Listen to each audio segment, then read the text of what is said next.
Another midlife woman tests negative for patience, overlooked for a job, feeling invisible. She knows what she doesn't want, uneven caring responsibilities, marketing messages implying that she's aging and that's bad, tolerating crap at work and home. She's kind of wondering what's going on in her body and mind. And with all of that, is there any wonder that she's reaching for an extra glass of Pinot? Midlife women in Australia are drinking more alcohol than any other age group now and compared to previous generations. Yikes, because they drank quite a lot. Now, midlife, it's not all bad. We know that. It's a time of really great change, but we often need community and support because that transition to thriving in midlife can be really uncomfortable. Hence, another G&T to soften out the edges. It's part of our culture, drinking, and it's complex because there's a number of risks to women's health. They're quite significant. Hi, everyone. I am Melissa McGowan. I'm a pancake addict. I'm a growth addict, and I'm a champion for women's health. I was not an alcohol addict or an alcoholic, and it's been 12 months since my last drink. I quit drinking to improve my energy, my resilience, and my health, as well as challenge some of the societal norms around drinking. And I did all of that as I navigated some pretty significant challenges over this past year, and I've learned a lot. Here's 3 of the things that I've learned. I do often get asked, will I go back? And let me say that I'm not sure yet. But it's heading in a good direction. Let me give you the lowdown. So the first thing I learned was you don't need a burning platform to create positive change. No, I didn't have a problem. And yes, quitting was a fabulous solution. A friend and I had listened to a podcast. We were curious about it. It was about, sober curious, sobriety. She texted me the next day. It was after my 49th birthday. And we made a pact right then and there just to try a month of alcohol-free living and see how we went. Now, I knew I wasn't going to have the physical withdrawal symptoms because I didn't have a problem per se. It wasn't coffee either, right? So that was fine. But I was looking down the barrel of the end of year, Christmas, silly season, Christmas with the in-laws, all of that minus alcohol. Now, that posed a significant amount of emotional discomfort, and therein lies a clue. So I started with a month. I didn't put too much pressure on myself. Why? Because, why? I got asked why, actually a lot. I got asked why all the time. Why have you stopped? Have you got a problem? As though if I did, I was probably going to say yes. But, I didn't have a problem, but I found myself justifying the choice all the time over the 12 months. And, as they say, alcohol is the only drug that we need to justify not taking. So I quickly learned that, there are so many reasons to have a drink. The good stuff, the bad stuff, the work stuff, the school stuff, all the societal kind of perceptions of not partaking are quite mixed, actually. I had a waiter ask me 3 times one night if I wanted a drink, and then he said, you must be driving. Another place laughed at me when I said, do you have an alternative to alcohol other than water? They laughed at me. A friend asked me, are you bored with this yet? And that was just after 1 month. But, I found my way and I had a ball, actually. I had fun at many events that were notoriously boozy events. I occasionally had some French champagne FOMO, and I understand the anxiety that a lot of people have when they're facing into social occasions without booze. Lesson 2 for me was kicking away the crutch is how you actually move through the discomfort that you were smoothing over previously with alcohol.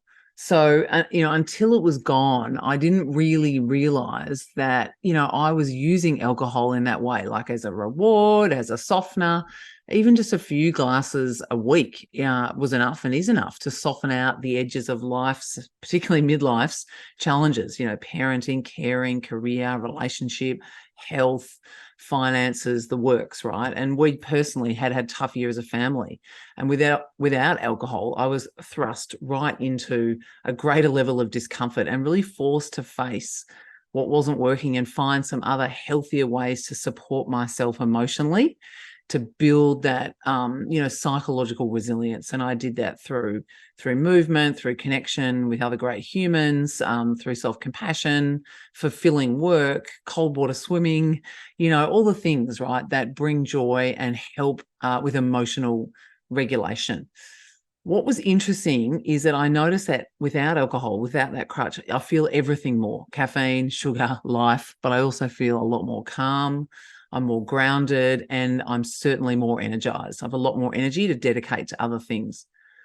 The binary decision, the all or nothing of not drinking, worked really well for me, rather than trying to spend my mental decision-making energy on moderating. So that worked well for me. So really, I learned that strength comes from facing challenges in life, not avoiding them. And there are other healthy ways to support yourself as you go through those challenges. And that brings me to number 3. So alcohol-free living, it really is a superpower for women's health. Brene Brown talks about this as well. And who's going to disagree with Brene, right? So you get to stop handing over your credit card for all these supplements that promise the world and target women and belly fat and energy and sleep, and they don't deliver. There is no silver bullet. It doesn't exist. And believe you me, you can spend a fortune trying to do that. And all the while, whilst you're continuing to drink, you're pouring gasoline on perimenopause symptoms and often getting into that downward spiral where, you're not sleeping so well, you're more anxious, you're not exercising, you're making poor nutrition choices, and then you're feeling bad about it and you're beating yourself up about it, all leading to more frustration and anxiety, right? So it's time for a different approach. Midlife, it is that call to action. It's a call to action to take a healthy level of ownership and responsibility for our health and pull the levers that we can, right? Because we're looking at our career, our health. We want to come at all of that from a place of self-compassion. We want to address our brain health, our stress hormone production, our mental and emotional well-being. So a perfect example for me, this past weekend, I just celebrated my 50th birthday, alcohol-free. I had lunch with friends. I then attended a party actually that night before leading a group fitness class the next morning. And then I headed to another lunch that afternoon, and I watched the Christmas Chronicles #2 with the kids last night.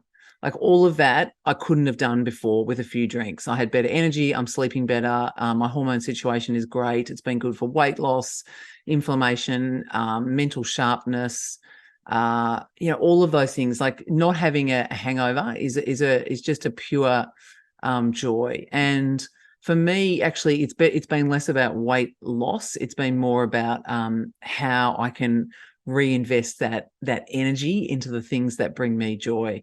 So yeah, you're never going to miss a hangover, although I've got to admit I did have a food hangover this past weekend. So it'd be remiss of me not to call out that with regards to women's health, while there's a number of health risks that are worsened with alcohol, one of the big ones that comes up for midlife women is around breast cancer. So compared to women who don't drink it at all, women who have 3 alcoholic drinks a week have a 15% higher risk of breast cancer. And experts are estimating that risk of breast cancer goes up another 10%-ish for each additional drink a woman has, regularly each day. Now, the other thing I want to call out is the global wellness, economy, right? It's estimated to be $4 trillion. Like, we're all spending on that. However, we can be on this kind of endless quest looking for the potion, the lotion, the program, the person, this quest for vitality and wellness, and at the same time overlook the fact that we're drinking something that is fairly toxic for our body, right? So yes, they're just some of the things that have shifted for me, things that I've learned. There's plenty more where that came from. Just to recap for you, the 3 big things, and I would ask you to consider this, is just to reflect on your emotional relationship with alcohol, meaning how would you feel if I said you had to put it away for a month?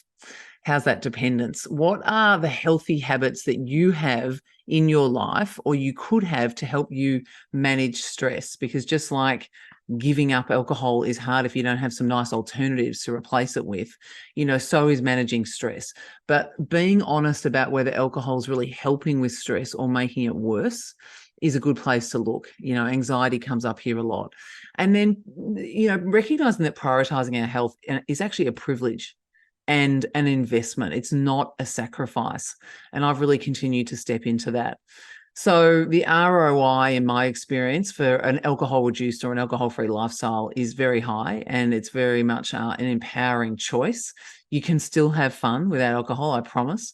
Christmas and the holiday season might even be more relaxing. So if anyone's curious to try it out or to chat more, I'm available for a friendly chat. I'm passionate about this. Thanks for celebrating with me, and I'm hoping that you all have a fabulous year end. And remember that the secret to happiness is in fact freedom, and the secret to freedom is courage. And that's a quote by Carrie Jones. Have a great holiday season, everyone. Cheers.